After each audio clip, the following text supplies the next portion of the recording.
Tonight on Sightings. I'm your guardian angel.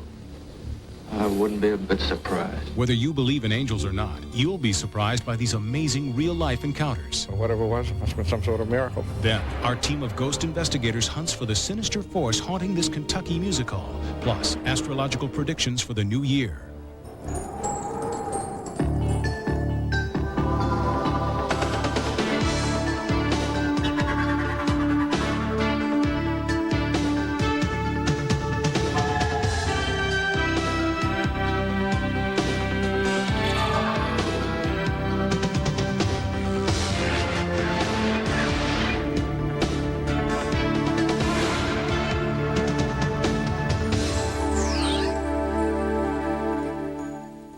Welcome to Sightings. I'm Tim White.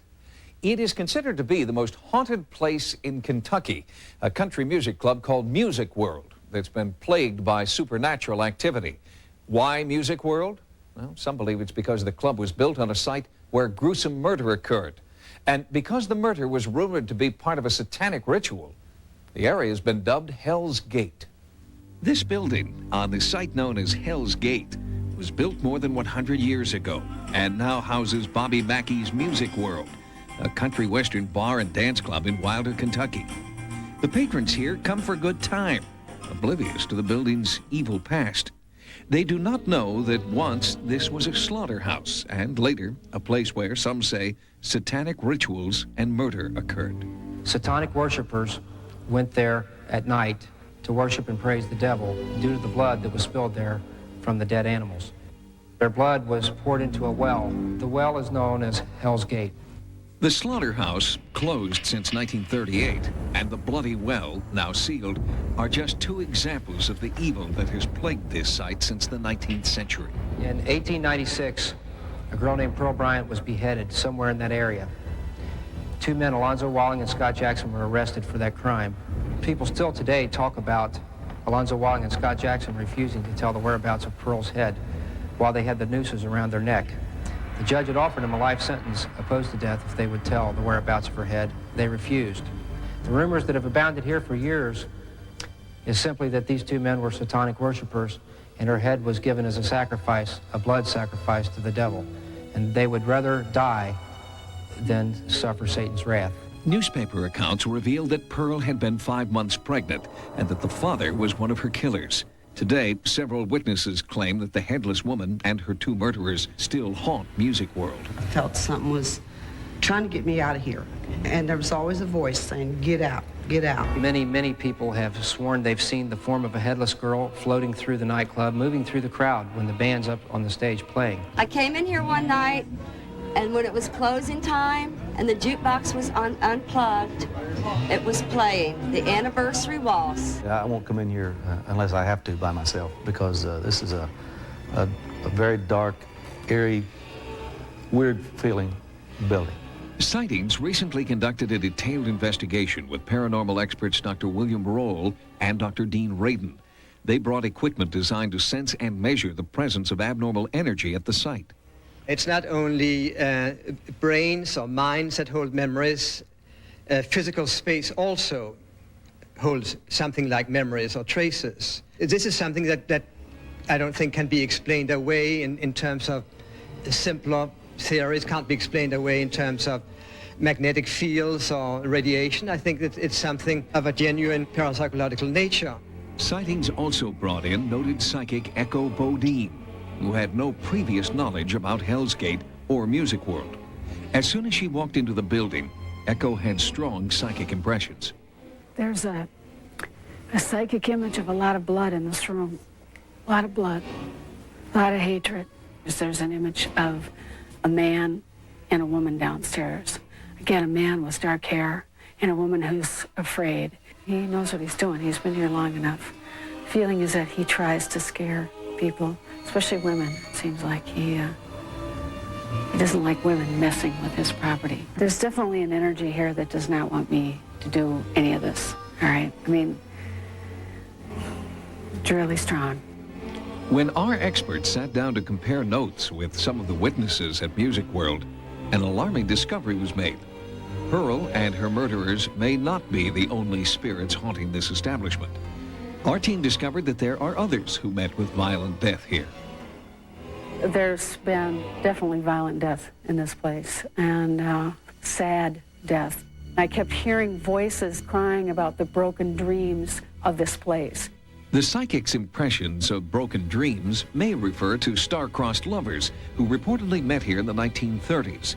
Their romance ended in tragedy, and some believe there is a link between their untimely death and the other apparitions that haunt Hell's Gate. After the property changing hands several times, the building became a gambling casino. There was a dance hall girl there named Johanna. She became pregnant by a man named Robert Randall, who was a singer at the club. Her father supposedly had Robert Randall killed. This was according to a diary that was found inside the nightclub. She consequently poisoned her father and herself and committed suicide inside the same nightclub. Johanna, according to the diary, was 5 months pregnant. 5 months pregnant, just like Pearl Bryan, the first known victim of Hell's Gate. Then we discovered that the dead lovers of the 1930s had a link not only to the past, but to the present as well. There was an eerie connection between one of the lovers, Robert Randall, and current club owner, Bobby Mackey. I went to Bobby Mackey and discussed this with him. I learned that Bobby Mackey's original name was Randy. At 1 day old, his umbilical cord, where the doctor had severed it, had ruptured and he almost died. For some unknown reason, his mother changed his name to Robert Randall Mackey. Robert Randall, the same name as the singer. At first, Bobby Mackey ignored the story of the eerie similarity. I didn't want to hear it. And I told him, in fact, to keep quiet about it. I didn't want it getting around because I had everything I owned stuck in here. And I had to make a success of this some way or another. And then my wife started bringing it up. Janet Mackey told her husband that she had just survived a terrifying encounter with an unknown force. She was 5 months pregnant at the time.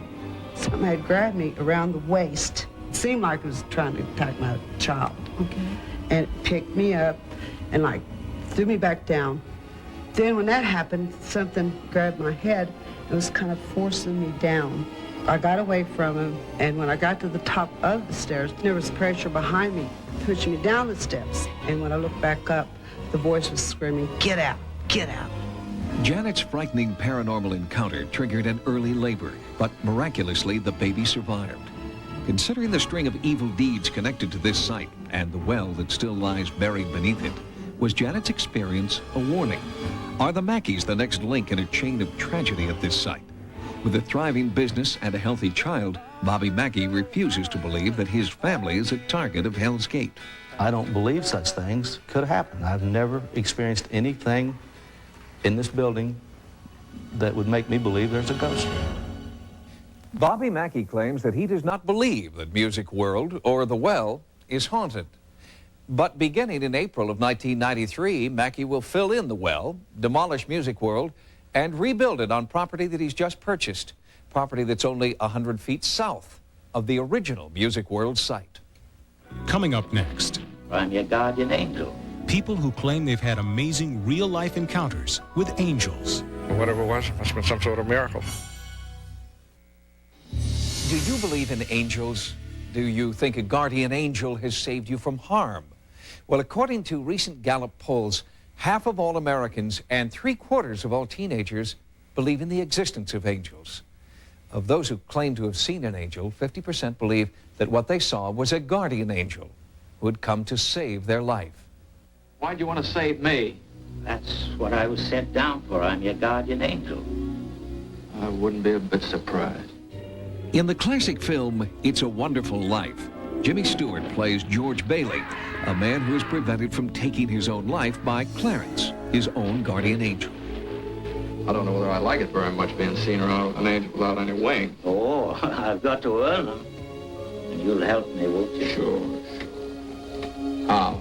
By letting me help you. The belief in angels as spiritual beings who can intervene in human affairs has been around for centuries. But now there is an explosion of new interest in the subject. 50 books about angels have been published in just the past 2 years, and most Americans now admit they are believers. The latest Gallup poll shows that 65% of us believe in angels. 75% of us who are between the ages of 18 and 25 believe in angels. AIDS, a troublesome economy, a high divorce rate, changing sex roles, all of these things make for an uncertain world, and I think that people are turning to angels in an attempt to find security, power, control, meaning in their lives.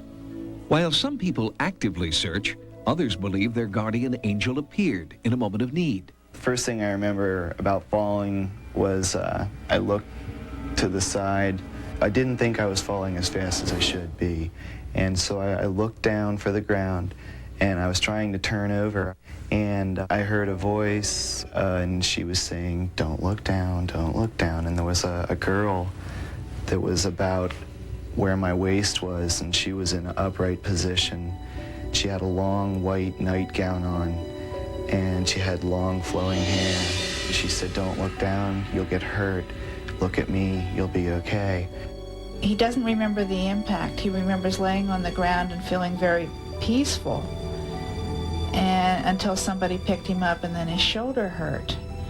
I took him to the doctors, and the doctor pointed to him and said he fell the safest way possible. He impacted his shoulder and broke his collarbone. He said anything else would have done major damage. Wes Chandler was 4 when he fell out of the tree, but it wasn't until many years later that he would tell anyone about the angel that he'd seen. I could sense that there was something he wasn't telling me. There is a conspiracy of silence in this country as far as paranormal phenomena is concerned. People keep these stories close to the vest for fear of ridicule. Angels at the time were not part of our vocabulary, but this certainly meets my description of what an angel would be. I think that it tends to be a physiologic event, sort of like a hallucination, but not as vague as a hallucination would be. Tens of millions of people are claiming to have had these experiences. Are they all deluded? Are they all experiencing the same hallucination? If you have people who are pathologically hallucinating, you get individual, random, chaotically random stories. You don't have stories falling into a pattern. I don't know that I deserved some help, but for some reason I got some help from somebody. We were at a pool party, and we had fastened water wings on Daniel because he couldn't swim. Somehow, and we really don't know when, he took the water wings off, and he ended up in the deep end of the pool. He was just laying down there in this little ball, and it was just like I was frozen. I could only get halfway, and I couldn't move, and I knew I couldn't breathe down there, and I just came up. I knew somebody else was going to have to do it. Daniel was rescued by his father, who administered CPR. When Daniel came to, he told his mother about his vision of an angel. He said, "Did you know that there was an angel and there was a bright light, and the angel and the bright light were inside a tunnel?" This local television interview with Daniel took place just a week after his near drowning. A tunnel with a light inside and an angel. Children seem to have a natural affinity for wonder. They're not old enough to have had all of that taken out of them. And so they're very open to the kinds of things that apparitions bring. On March 30th, 1989, Estela Rodriguez was struck by an out-of-control ice cream truck. Estela believes it was an angel who prevented her from feeling any pain, despite great bodily injury. The ice cream truck just came fast, and I saw him so close. It was so close that I could see his face, and I did not know what to do. But then I said with all my heart, "God, don't let me die." And right after that, I saw this beautiful, beautiful person. It was a male, and he was like when you see somebody in slow motion, just coming towards me at the same speed as the truck, but his hands were like this, stretched to me. When she was hit, Estela suffered extensive injuries and lost her leg as a result. But Estela maintained she felt no pain, either during or after the accident. I had no idea that I had lost my leg. I had broken ribs. I had a collapsed lung. And you know, I'm a registered nurse. And I have seen people with a collapsed lung and losing as much blood as I lost. And they had come to the hospital unconscious. I was conscious when I went to the hospital. I did not feel pain. I had peace with me. If guardian angels really do exist, why do they appear to some while others are left to suffer? It's one of the great theological riddles yet to be answered. My experience tells me that we have to get into enough pain in our lives before we're ready to move into healing and into transformation. I had a lot of hate. I reeked in hate. It radiated from me. My eyes were black from what I've been told by people that knew me. He was a hellraiser. He was constantly in trouble, and he was slowly working his way to either to prison or to be dead. Daryl Cochran was an alcoholic and a drug addict who had been in and out of prisons, mental institutions, and drug treatment programs since he was 14 years old. Nothing worked for Daryl. He was living on the streets in 1987 when he found out his brother had been murdered execution style during a drug deal gone awry. I was on like a 5-day bender, nonstop. And I remember sitting in my living room and the pain, the ungodly pain. And I fell on my hands and knees on the floor, and I was puking blood. And as I was puking blood, I was thinking of my mother and my father and my kids and Kathy, my wife that I was in love with. And I was thinking about Mike and I at a stream when we were boys fishing. And all of a sudden, I felt a warmth, an incredible warmth all over me. And when I looked up, I can't believe the incredible brilliance of light. It's like if you had the rays of a sun on a really hot day in a rainbow mixed together. In the midst of it, there was an outline of a being. All of a sudden, there was a voice. And it said, "You have been chosen to be a light to others." And I knew then I'd finally flipped. I'd lost it, gone right over the edge. The next thing I remember was this incredible feeling of peace. On the day Daryl claims to have seen his guardian angel, his life did change dramatically. He immediately stopped using drugs and alcohol. He designed an anti-drug program for teenagers and has since devoted his life to public service, receiving commendations from Presidents Carter and Reagan.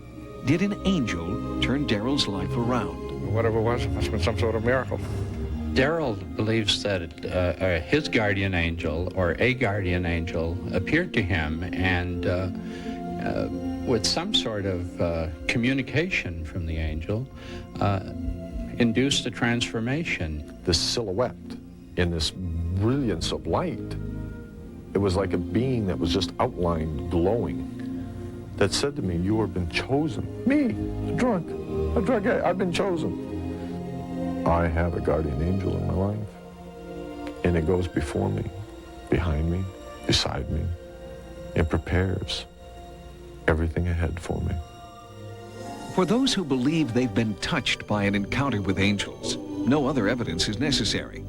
But for many, angels remain nothing more than whimsical fantasy. Look, Daddy, teacher says every time a bell rings, an angel gets his wings. That's right. That's right. Coming up, astrological predictions for the new year. It looks to me like one of those years they're going to make T-shirts about. It's going to be "I Survived 1993. The cliche icebreaker was, "What's your sign?"